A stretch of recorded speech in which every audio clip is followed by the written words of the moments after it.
Nous allons partager la parole de Dieu ce dimanche.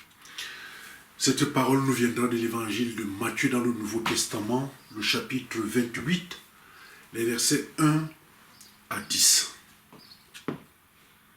Matthieu, chapitre 28, les versets 1 à 10.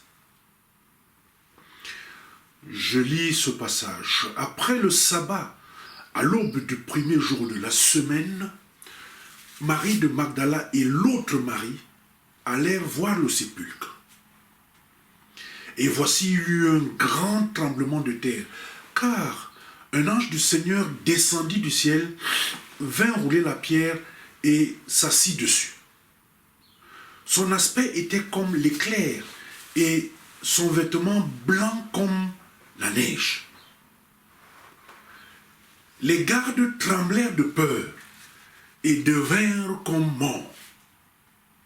Mais l'ange prit la parole et dit aux femmes, « Pour vous, ne craignez pas, car je sais que vous cherchez Jésus qui a été crucifié.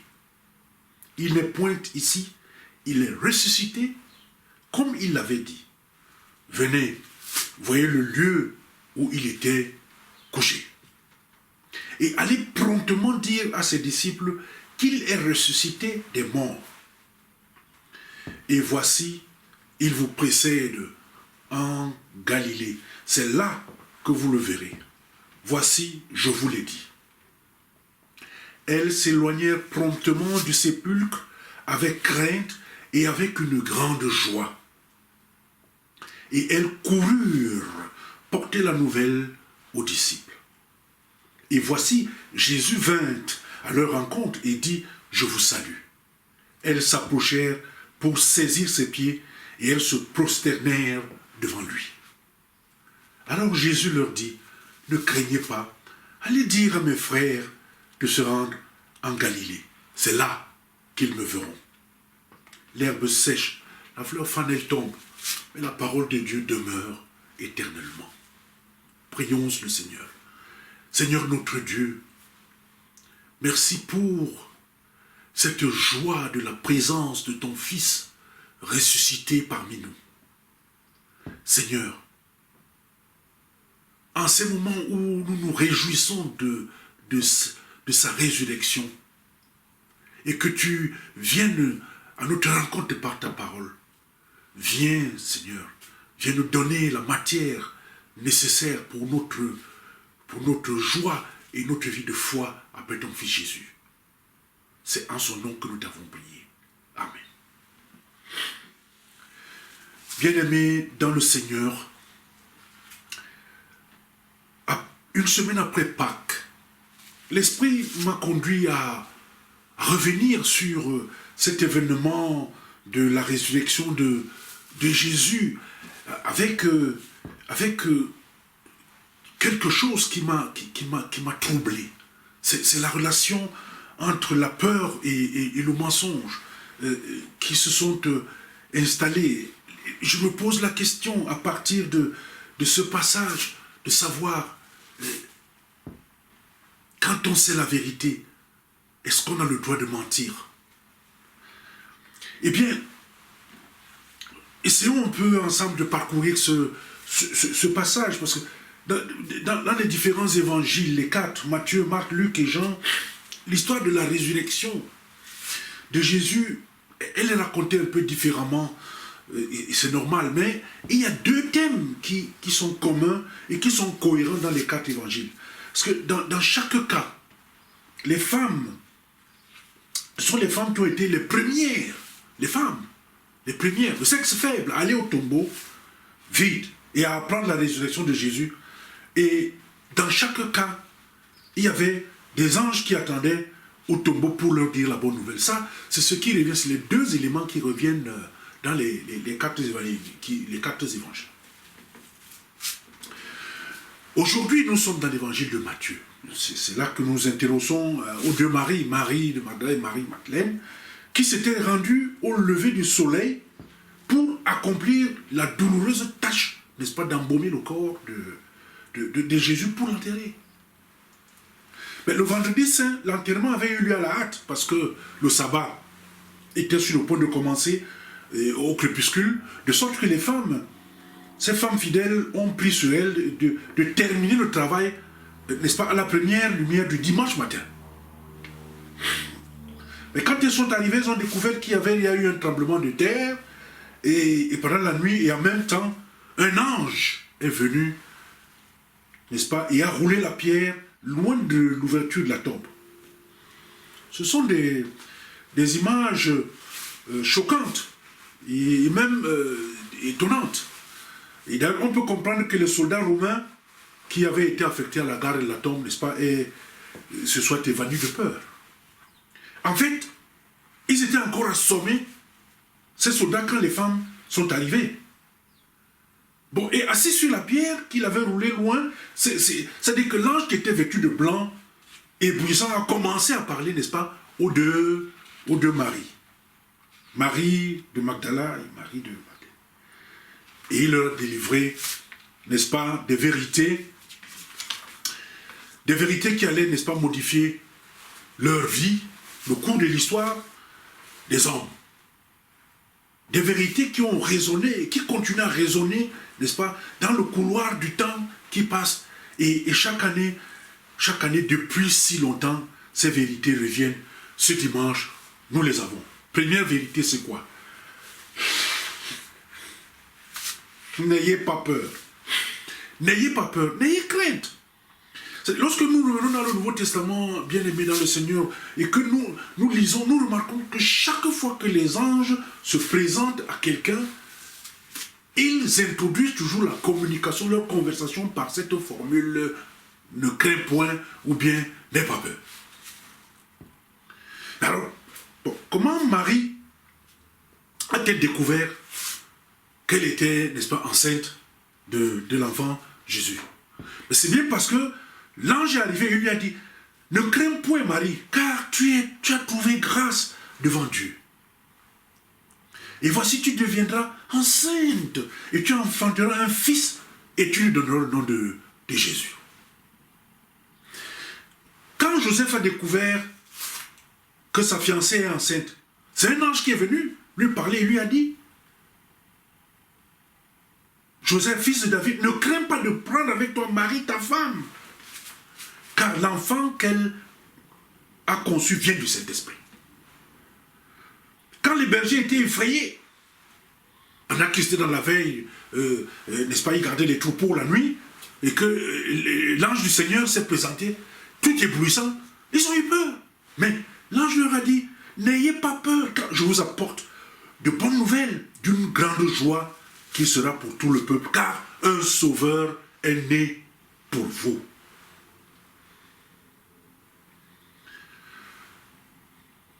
Maintenant que Jésus a été mort, toutes ces personnes-là sont passées par le deuil. Et au matin, avec le désespoir, ces femmes, elles se trouvent devant une vérité étonnante et l'ange leur dit, n'ayez pas peur. Bien-aimés, quelle est cette signification pour nous aujourd'hui? Quel est ce message-là de Dieu? Qu'est-ce qu'il peut nous dire à nous aujourd'hui? Qu'est-ce que ce message peut dire à ceux qui actuellement ont perdu leur emploi? Nous sommes en temps de coronavirus, avec toutes les conséquences ici, en France comme en Europe, un peu partout. Il y a des gens qui ont perdu les emplois. Qu'est-ce que ça peut dire à ceux qui ont perdu leur conjoint avec cette maladie et puis d'autres décès? Qu'est-ce que ça peut dire à ceux qui ont perdu leur maison avec les intempéries, les biens, à ceux qui ont perdu leur espoir? Mais à tous, bien-aimés dans le Seigneur, au milieu de ces souffrances que vous traversez, ces moments difficiles, Dieu assure et il dit, vous n'êtes pas seuls, n'ayez pas peur, vous n'êtes pas seuls dans cette ténèbre, parce que je suis avec vous. Si nous entendons ce message bien-aimé dans le Seigneur, si on l'entend régulièrement dans nos vies, on commence à y croire. N'aie pas peur, c'est le message, n'aie pas peur, Dieu est avec toi. N'ayons pas peur. N'ayons pas peur. Parce que la peur ne peut pas avoir le dernier mot. Elle n'a pas le dernier mot. N'ayez pas peur. C'est ce que l'ange dit à Marie. Et quand il dit à Marie, il s'adresse aussi à nous aujourd'hui. N'ayons pas peur. Il ne faut pas être des personnes qui vivent dans la peur, dans la crainte, tout le temps. La deuxième vérité ici, eh bien, elle est de la première. N'ayez pas peur. Pourquoi? Mais parce que Jésus est ressuscité d'entre les morts. Ces femmes, elles ont vu Jésus mourir sur la croix 2 jours plus tôt. Elles l'ont vu quand la lance a percé, n'est-ce pas, son côté et l'os et le sang se sont mis à se déverser. Nicodème était là, Joseph, témoin, et ils ont placé le corps dans une grotte froide et sombre. Mais maintenant, l'ange a donné aux femmes la meilleure raison de ne pas avoir peur, parce que Jésus était vivant. Il a dit qu'il le ferait. Il a dit à ses amis et à ses ennemis, à tous, démolissez ce temple et il sera reconstruit dans 3 jours. Eux, ils pensaient que Jésus parlait de la synagogue. Mais qui savait, bien aimé dans le Seigneur, que Jésus parlait de son corps? Et s'il avait raison à propos de la résurrection, alors, s'il est ressuscité, et les autres vérités qu'il a pu dire à ses disciples, et qu'il a pu nous dire, que nous pourrions être pardonnés pour nos péchés. Ça, Jésus l'a dit. C'est une autre vérité. Il a dit que nous pourrions mourir de mort physique, mais que nous aurions aussi une résurrection.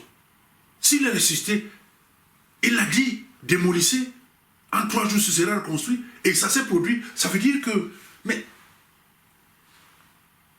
nous serions un jour réunis avec nos proches, ceux qui nous précèdent, ceux qui meurent aujourd'hui avant nous, parce que nous aussi nous allons mourir, et que nous passerons l'éternité à danser au ciel. Voilà, bien-aimés, dans le Seigneur, d'autres vérités. Alors, est-ce que ces femmes avaient pu saisir toutes ces implications à ce moment-là? On ne peut pas répondre, mais c'est ce qu'elles ont cru à ce moment précis. Là, face à l'ange, l'homme qu'elles ont vu mourir vendredi n'était plus mort. Tiens, et c'est la mère de toutes les vérités pour tous les chrétiens que nous sommes. Depuis le premier jour de Pâques, Jésus est vivant et nous aussi.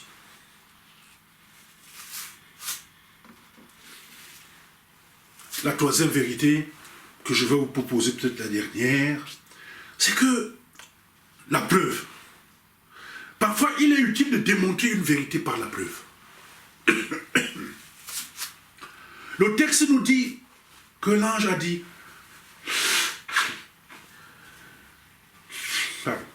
venez voyez le lieu où il était couché. Il n'était pas là. Les vêtements de la tombe étaient là. Le linge qui enveloppait sa tête sanglante était soigneusement plié et posé dans un coin. Mais le corps de Jésus, nulle part. On ne le voyait nulle part. Pour certains, au fur et à mesure que le temps passait, ils disent que ces vêtements qui étaient posés là, bon, c'est pas assez de preuves. Hein? D'ailleurs, ils avaient besoin de preuves physiques. C'est pour ça que Thomas, lorsqu'on lui a relaté la résurrection de Jésus, il a dit, à moins de le voir vivant, à moins que je ne puisse mettre mes doigts dans les trous d'ongles de mes mains, moi je ne peux pas croire.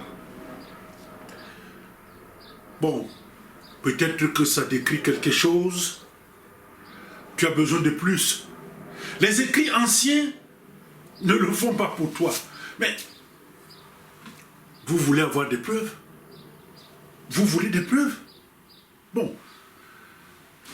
Des millions de personnes bien-aimées dans le Seigneur ont lutté avec la foi parce qu'elles ne pouvaient pas croire ce qu'elles ne pouvaient pas voir.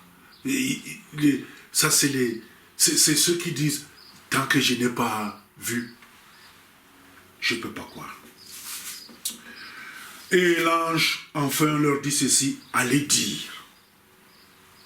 Allez dire. Vous voyez, une fois que nous savons la vérité, une fois que nous entendons la vérité, nous sommes interpellés à aller dire ce que nous savons être vrai. En ce qui concerne les deux Marie ici, Marie de Magdala et l'autre Marie, elles sont retournées en courant. Le texte dit en courant pour dire aux disciples tout ce qu'elles avaient vu et entendu afin que les autres sachent que Jésus est vivant.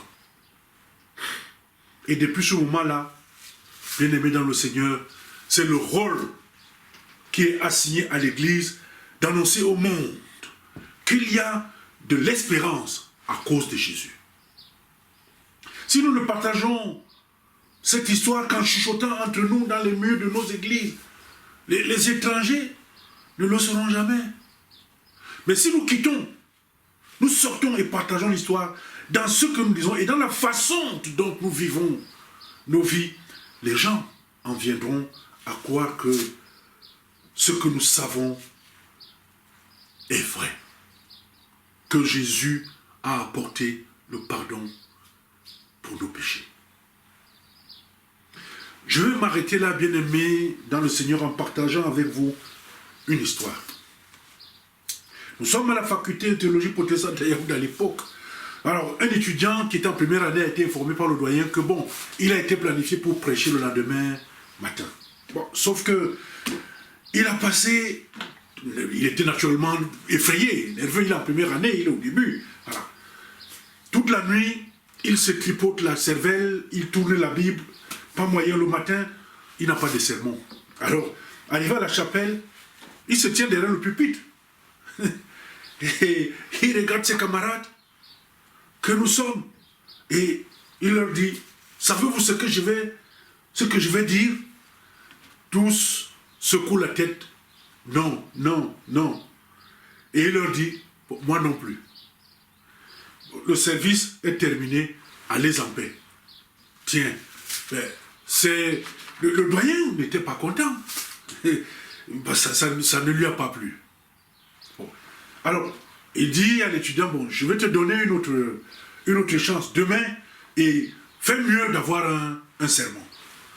Alors, le gars, naturellement, il va encore passer toute la nuit, il tourne plus énervé encore, plus peureux que la veille, et le matin, il revient en chair, il est devant ses camarades, il lui pose la question, savez-vous ce que je vais dire?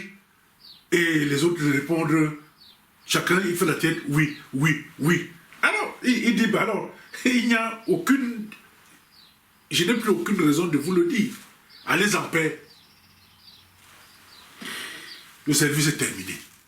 Oh là là, le doyen, à ce moment-là, ce n'était plus seulement la colère. Il était furieux contre notre collègue. Bon, je vais te donner une dernière chance. Demain, si tu n'as pas de sermon, tu seras viré de la fac. Mais, bien aimé dans le Seigneur, le lendemain, il n'y avait toujours pas de sermon. Le gars s'est présenté devant ses camarades que nous sommes, il a demandé, savez-vous ce que je vais dire? Alors, la moitié des étudiants qu'on était a secoué la tête en disant oui, et l'autre moitié a secoué la tête en disant non. Alors, notre prédicateur étudiant, il a annoncé tout simplement que bon, que ceux qui savent disent à ceux qui ne savent pas. Le service est terminé, allez en paix. Alors le doyen l'a appelé, il a dit, il a félicité, il le félicite, c'est très bien que ceux qui savent disent à ceux qui ne savent pas. Ça, c'est l'évangile. Tu as proclamé l'évangile aujourd'hui. Ah, et l'étudiant, un peu surpris. Pourtant, bien-aimé dans le Seigneur, il y a un mensonge qui est revenu sans cesse tout au long de l'histoire. Parce que chaque fois que l'histoire de la résurrection a été racontée, il y a un mensonge qui l'a accompagné. Parce que les gens disent, ce n'est pas vrai. Est-ce que vous croyez à ça? Mais c'est quelqu'un qui était venu et on l'a enlevé. On essaie de nous tromper. Les morts ne se lèvent pas. Mais moi je vous dis, ce dimanche, que je vous invite, bien aimés, à faire face à cette absurdité. Nos vies sont pleines de mensonges. Nous passons le temps à raconter des mensonges et des mensonges et des mensonges, alors que nous savons clairement quelle est la vérité. Parce que nous avons peur d'être mal vus, nous avons peur de perdre un emploi, nous avons peur de... Nous connaissons très bien la vérité. Nous voyons des choses qui se produisent, nous savons la vérité. Et ce qui est plus difficile encore, c'est que même les serviteurs de Dieu, et c'est ça l'absurdité, nous voyons des choses, mais nous préférons nous taire. Qu'on soit pasteur, qu'on soit ancien, qu'on soit diacre, et puis on cache, on a peur, Mais pourquoi? Parce que nous ne voulons pas perdre une position, nous ne voulons pas perdre une amitié, nous ne voulons pas perdre un confort. Bien-aimés dans le Seigneur, corrigeons ces mensonges, corrigeons-nous. Maintenant que ceux qui connaissent la vérité la partagent en allant dire à ceux qui ne le savent pas. Le thème de notre partage de ce dimanche est le suivant. Quand un chrétien sait la vérité, sans avoir peur, il doit la proclamer. Amen. Éternel notre Dieu, nous te disons merci parce que ce jour, tu nous as rendu visite par ta parole. Tu nous interpelles, Seigneur, à être des personnes prêtes à proclamer la vérité que tu nous confies. Oui, nous avons le plus souvent peur de perdre des avantages physiques charnels, oubliant que, en les préservant, nous nous privons de cet avantage spirituel d'une présence à tes côtés. Viens donc, Seigneur, viens nous aider les uns et les autres à être des proclamateurs de la vérité, cette vérité que tu nous donnes, que Jésus-Christ est ton Fils, qu'il est ressuscité, et que c'est lui qui nous apporte la possibilité du pardon auprès de toi pour nos péchés. Permets que ton serviteur, lui aussi, reste dans la trame de la vérité. Lui et tous les autres serviteurs, tous les autres enfants de l'Église, nous t'avons prié au nom de Jésus.